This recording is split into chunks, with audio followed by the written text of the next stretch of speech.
Broadcasting live from the Business RadioX studios in Atlanta, Georgia, it's time for Association Leadership Radio. Now, here's your host.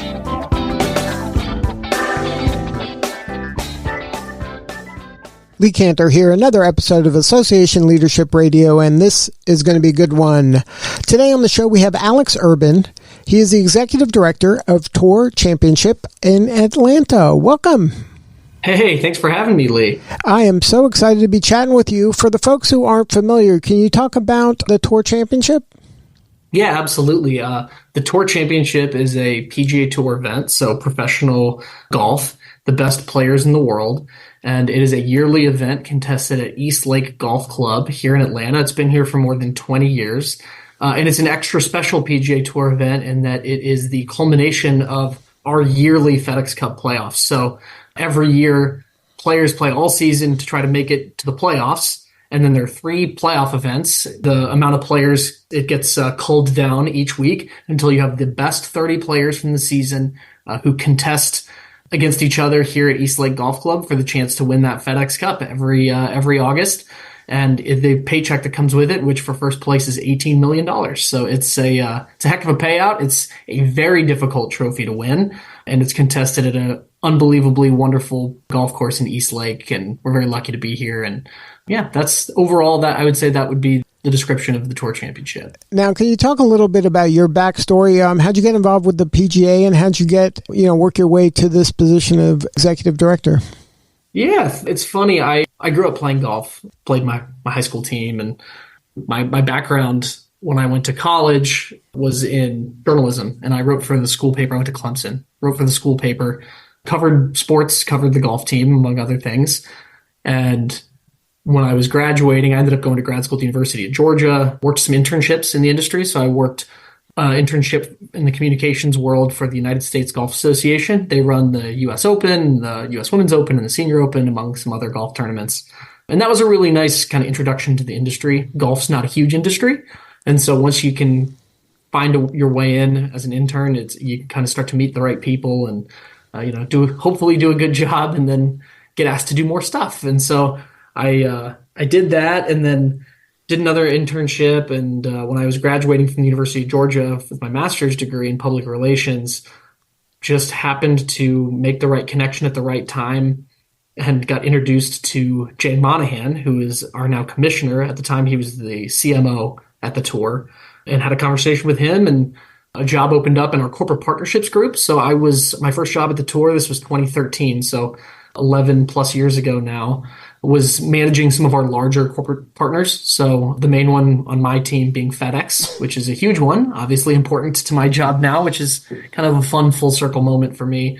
But my background was in communications, so I was really hoping to move to that side of the business and was able to do that in 2014. And so for the next 4 years, was a public relations, basically a communications manager for PGA Tour, key PGA Tour events like the Players Championship and the Century event in Maui and the Tour Championship and some of our events all over the place, Los Angeles, New York. I did the President's Cup in Korea and some of the other events on our Asian swing. So it was really, really cool. It was a fun time of my life to go travel around and see a whole bunch. I probably went to 50 tour events in 4 years. So I was on the road a lot, which was super cool, but I was in my 20s and I really enjoyed it. And it was after those 4 years that a job opened up to get into the tournament operations management business with the Century event in Maui. And I accepted the role to move out there full time and run that event. So it was, I never expected I'd live in Hawaii, but it was a really interesting and great way to learn the business of managing tournaments out there in Hawaii. So spent 4 years out there. We went through COVID out there and everything that entailed. And then had the opportunity to come here to Atlanta back in 2022, about 2 years ago, this exact time. And it's such a great event and I'm lucky to be here. So that's kind of the progression of how I made my way and found myself in this role here in Atlanta. Now, as executive director, which constituents do you serve, or do you serve all of them? Are you kind of overseeing to make sure that the guest is having a great experience there, that the players are having a great experience, that the sponsors are having a great experience? Is that what your job encompasses is the totality of the event? You've pretty much hit the nail on the head, more or less.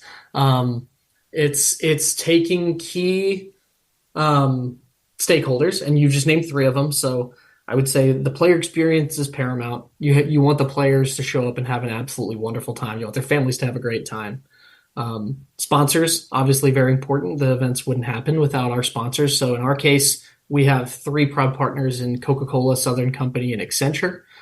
So making sure that they have what they need and they can activate the sponsorship the way that they want to, make an impact the way that they want to make an impact. Our fans are obviously a key stakeholder. We need to make sure that they're enjoying the tournament and they have a great time on site. That's extremely important. And then there's a whole bunch of other, groups as well. You think about the community stakeholders, and, we're in a neighborhood here. So making sure the neighborhood is happy. And we're very lucky to give a lot of money to, worthy organizations, as part of what we generate for the tournament every year. And we gave almost $7 million to local nonprofits this last tournament. And so that's a whole another piece of what we do, that community engagement piece and working with the community on that. So it's working. And then, of course, all of our vendors and other tour constituents. The list goes on, but it's our purview here in this office that's here full time. There's 9 of us that oversee that entire thing. So it's just making sure that all of those things happen every year and we continue to grow, and all hospitality sales, everything rolls up to us, all the build, all of the everything. And then for folks who aren't aware, this requires, it's a year-long effort. The tournament might be a week or so, but this is a full-time job, right? Yeah, absolutely. It's you'd be amazed how much there is to do on a year-round basis, especially the sales cycle certainly lasts a full year, but as you're figuring out what to sell, it's all the operational needs and requirements of how do we build it? What do we build? What kind of hospitality experiences are we looking for? And how do we improve what we have? What's working and what's not working? What's working? What can work better? What are the new things that are out there in the industry that we can try? All of those things. And it's really unique because, if we were working for a team sport, if we were, the Atlanta Braves or the Falcons, the Braves is the example I typically use. They might try something one week and be able to try something else the next week and try something else the next week. And we don't really have that luxury. We're open to the public Wednesday through Sunday once a year. And so that's a big week for us, obviously, to test things, see what works, so that we can make the right changes for the following year. But yes, it is a full-time position. I promise you we are plenty busy. Now, how did you reimagine the hospitality program for this year? Yeah, so this year is a really interesting year. I would say much more interesting than a typical year might be, in that the course is undergoing a renovation. And so what that means is they being Eastlake is looking at the layout of the holes and bunkers and green and retooling some of that for various reasons and to the goal of ultimately making it a better place to contest the tournament, a better course for their members as well. And so that gives us the opportunity to, what we tried to do over the last 18 months or so since we started seeing plans for this renovation, is really looking through at zeroing things out. And okay, we've been here for 20 plus years. What if we had just shown up yesterday? Where would we put things? What locations could be new locations for hospitality that we've never done it, or new locations for fan area, or a new fan area, or a new,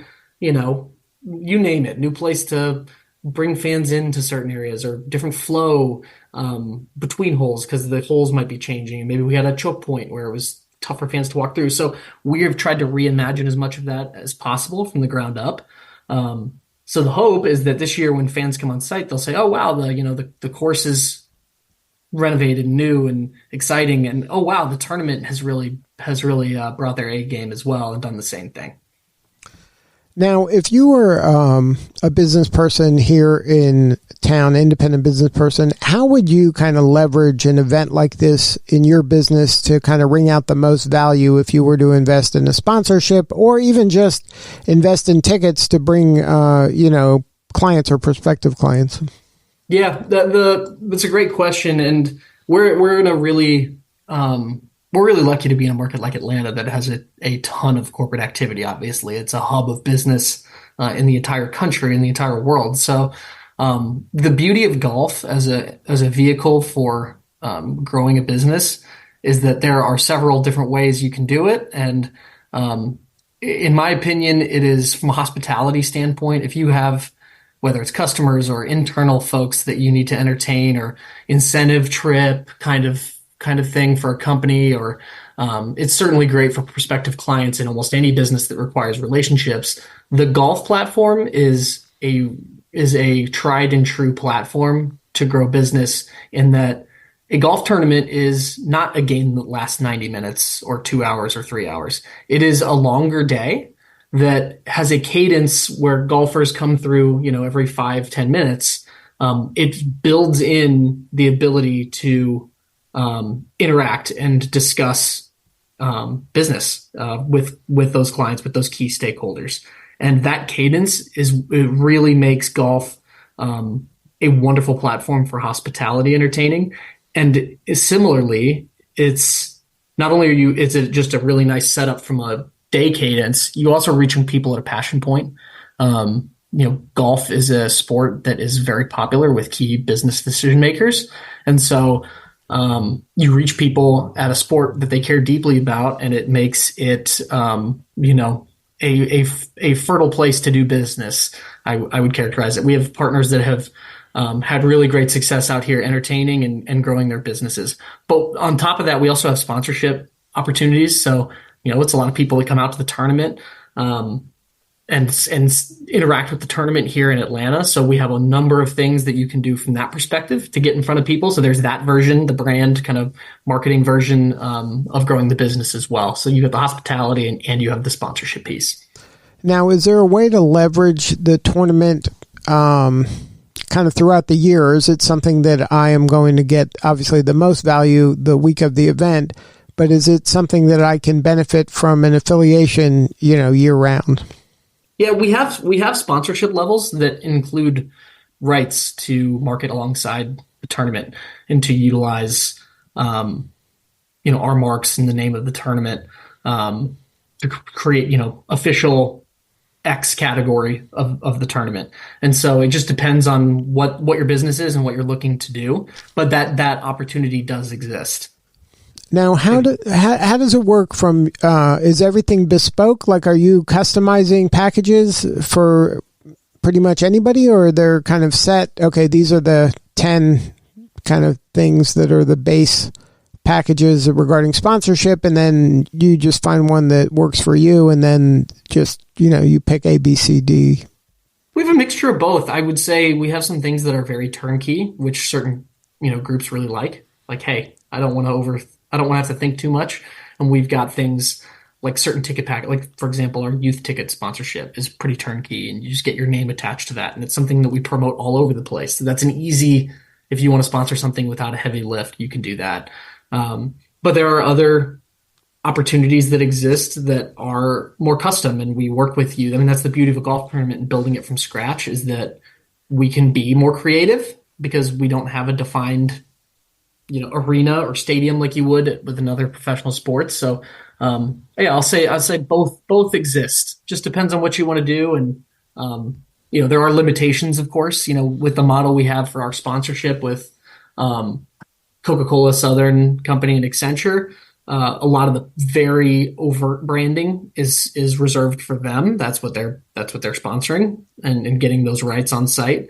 But that's not to say that we can't develop things that fit within the parameters. We have a number of partners that we do that with. Now, do you have any advice for other people that are leading organizations like yours in terms of kind of making sure all the stakeholders are happy and from a leadership standpoint, how do you kind of make sure and ensure that each of your stakeholders is, you're over delivering in terms of value, and how do you kind of ensure that your team is kind of, you're all on the same page when it comes to this?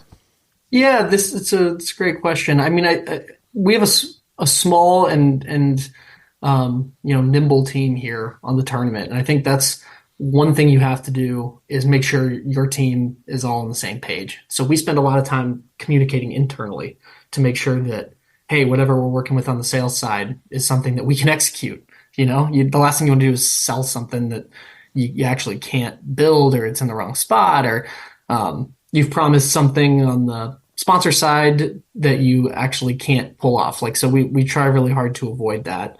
But also foster creativity. I think that's key as well, especially because we work in a business that allows for that creativity. You want to make sure people are keeping their minds open to new things and change and all that fun stuff. In terms of keeping stakeholders and over delivering, I think the key to all of that is communication. It's key to a lot of things. And it's just, you have to create meaningful relationships that are, the foundation of that is trust, so that if you have a difficult conversation, you have to have whomever it is that you're talking to, whatever stakeholder, understands that you're coming to it from a place of from a place of respect and understanding, and that you're not just trying to bust their chops on something or do something just to do it. That if you've built the right relationship, the difficult conversations become not quite as difficult, and then the easy conversations or the fun conversations become even better. I would say communication is key.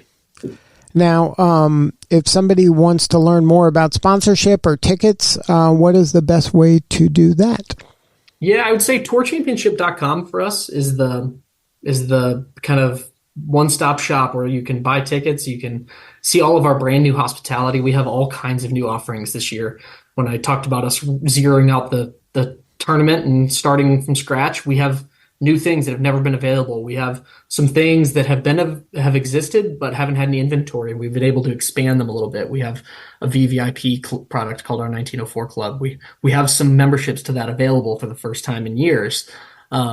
So I think you go to tourchampionship.com and you'll get where you need to go. Well, Alex, thank you so much for sharing your story today. You're doing such important work, and we appreciate you. Thank you very much for having me. All right, this is Lee Kantor. We'll see you all next time on Association Leadership Radio.